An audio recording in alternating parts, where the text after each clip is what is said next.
the Lord landed on the beach in the aftermath of a battle he could barely move. Hey everyone, I think we're due for another Dinolords devlog, and let me tell you, so many things have been happening these past couple of months that I probably couldn't even begin to capture all of that in a devlog. The game has progressed on so many different fronts. We've moved our offices, we've been to events, but let me just try to capture a few of those things and show you what we've been up to. Now, first of all, I think the game has gotten quite a bit of a glow up. Like, it's just a lot prettier. A lot of that has to do with improvements in technical art, model fidelity, texturing, and I'm just really happy with how the visual aspects of the game is progressing. We have this cool new grass and wind shader that lets us have these big planes with wind rolling through the grass.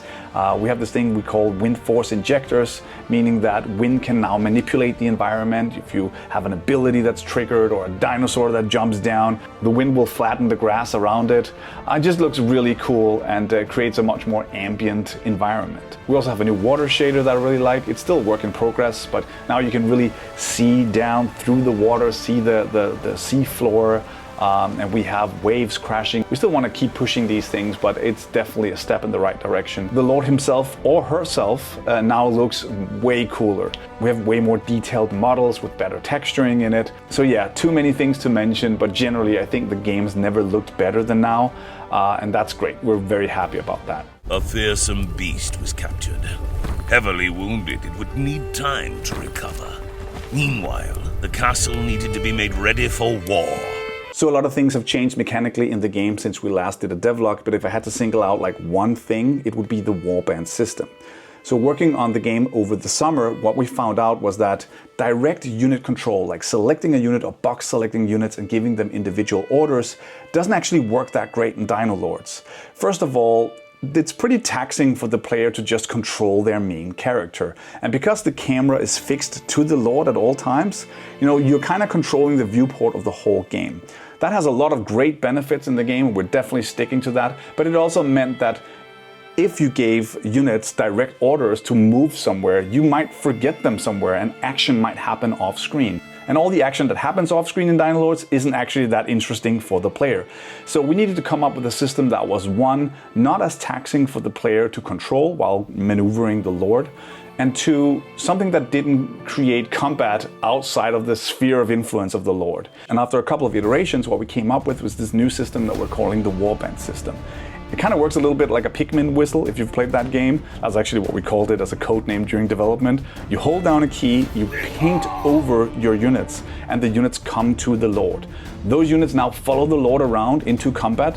Now we think this is really promising and kind of fresh. It frees the Lord up to be strategic about placement and using both Lord abilities and unit orders, and we think it works really well.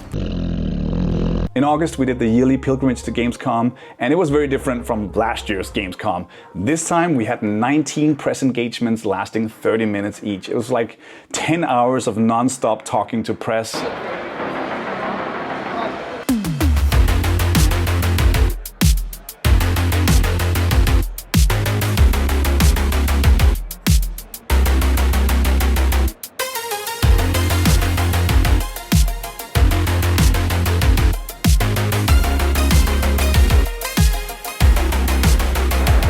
It is day 2 of Gamescom, and it is just back-to-back meetings for us. It's been kind of crazy. Voice is getting rough. Voice is getting rough, and I thought we'd film like a whole devlog and be like, oh, look, we're going to Gamescom. We've had no time. There's no time to film anything. So meeting, half an hour break, meeting, half an hour break. Just running to get some coffee or whatever, and then just back in talking about dinosaurs and RTS and action RPGs. It's going really well. It's very cool. Yeah, it's amazing. Super nice. Everyone's hyped. Yeah. I think we're looking forward to seeing if some good content will come from this. On our way into the last meetings of the day. Final push. We live here now. We live in this meeting room. Oh, hey, I'm just vlogging. Hello. Oh, sorry. Play some video games. And honestly, the feedback was overwhelming. It was really awesome having the game out there and showing it to people. When you do stuff like this, you have all these interviews and you go home and you don't really know if if it'll actually produce any content, if people will write about your game. But we had no reason to be worried, because when we got back, article after article just came out.